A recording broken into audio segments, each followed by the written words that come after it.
What Russia refuses to call a war has now entered its second phase, and it's being dubbed the battle for Donbas.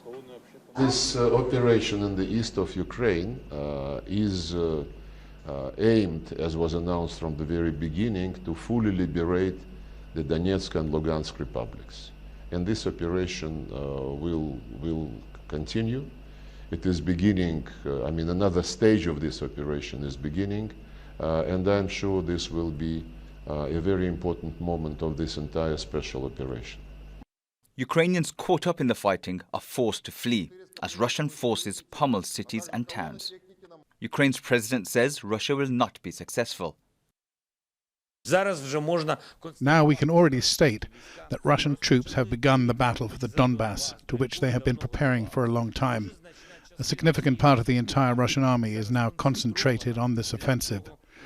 No matter how many Russian troops are driven there, we will fight. We will defend ourselves, and we will do it every day. We won't give up anything Ukrainian, and we don't need anything foreign. Ukraine says it's repelled a number of Russian attacks in the east. A second ultimatum issued by Russia for Ukrainian soldiers in Mariupol to surrender has passed.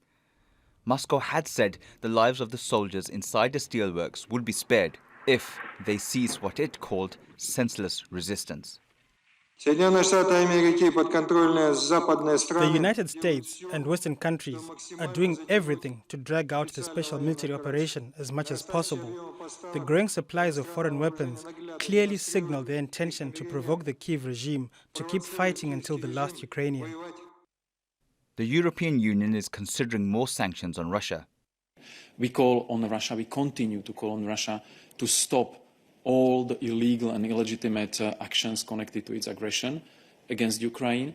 And when it comes to next round of the sanctions, I think the EU highest representatives, the leaders of the EU and also the representatives of the member states were very clear that we continue the work on further sanctions, and when the time will be right, they will be announced.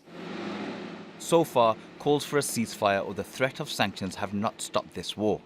And although Russia may have failed to take Kyiv, the battle for the East is one Russia cannot be seen to lose. Baig, Al Jazeera.